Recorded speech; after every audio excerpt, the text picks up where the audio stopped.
தேவனே நான் ஓமதண்டையில்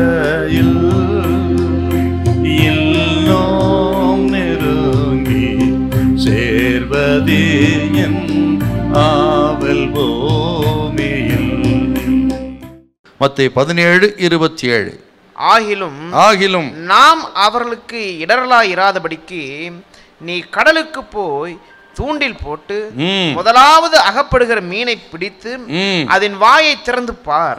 ஒரு வெள்ளி பணத்தை காண்பாய், அதை எடுத்து எனக்காகவும் உனக்காகவும் அவர்களிடத்தில் கொடு. ஆக அனைத்து சிருஷ்டிகள் மேலும் அதிகாரம் படைத்தவர் இயேசு. அந்த மீனை சரியான நேரத்தில் சரியான நபருக்கு நேராக அனுப்பி வரியை கட்ட செய்தார் என்று சொன்னால், ஆண்டவருக்கு கடல் மேலும் அதிகாரம் உண்டு, காற்றின் மேலும் அதிகாரம் உண்டு, மிருகங்கள், பட்சிகள், பறவைகள் எல்லாவற்றின் மேலும், மீனின் மேலும் அதிகாரம் படைத்தவர் இயேசு. அந்த மீனின் வாய்க்குள் இருக்கிற வெள்ளிப்பணத்தின் மேல் கூட அதிகாரம் படைத்தவர் இயேசு. அனைத்து சிருஷ்டிகள் மேலும் ஆண்டவருக்கு அதிகாரம் உண்டு. பூமியும் அது நிறைவும் கர்த்தருடையது. லூக்கா 1ஆம் அதிகாரத்தை வாசிக்கிறோம். தேவனால் கூடாத காரியம் ஒன்றுமில்லை என்று கேட்டால் யோவான் 1:3 வாசித்து பார்த்தீங்கன்னா தெரியும். எல்லாவர் மூலம் உண்டாயிற்று, அவரே எல்லாவற்றை உண்டாக்கினார். அத்தனை அதிகாரம் படைத்தவர் இயேசு. நீங்கள் யாரோ எவரோ, இயேசுவை அறிந்தவர்களோ அறியாதவர்களோ, கர்த்தர் சொல்லுகிறார் இயேசு யாருன்னு கேட்டீங்கன்னா அனைத்து சிருஷ்டிக்கு மேல் அதிகாரம் படைத்தவர், அனைத்தையும் அறிந்தவர் இயேசு. ஆக யாருக்கும் எதையும் செய்ய வல்லவர் இயேசு. அவரால் கூடாத காரியம் ஒன்றுமில்லை. ஹல்லேலூயா. பேதுரு அந்த மீனை பிடித்து வாயிலிருந்து வெள்ளிப்பணத்தை எடுத்து கொண்டு போய் ஆண்டவருக்காக தனக்காக பலி செலுத்தினார்.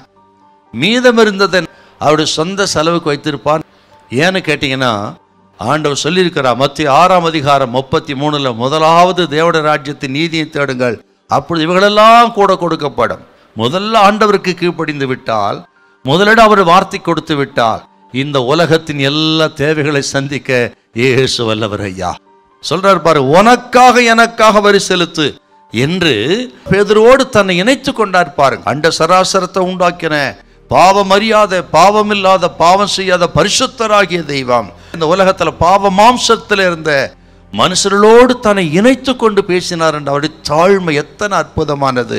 இயேசு யாருன்னு கேட்டீங்கன்னா, அருமையானவர்களே, எங்கோ கடல் கடந்த அப்பால் இருக்கிற தெய்வம் அல்ல, எங்கோ ஒரு மலை மேல கடலுக்கு அப்பால் கடல் ஆழத்தில் காணாத இடத்துல இருக்கிறவர் அல்ல. அவர் நம்மோடு கூட இருக்கிறவர், நம்மோடு நடக்கிறவர், நம்மை சகோதரராக நினைக்கிறவர், நம்ம பிள்ளைகளாக நினைக்கிறவர். ஆக நமக்காக ஜீவனை கொடுத்தவர் அல்லவா. அப்படிப்பட்ட அன்பான தெய்வம் சொல்லுகிறார், பயப்படாதிருங்க, உங்கள் எல்லா தேவைகளை சந்தித்து இயேசு அற்புதமாய் நடத்துவார். ஹல்லேலூயா, ஹல்லேலூயா.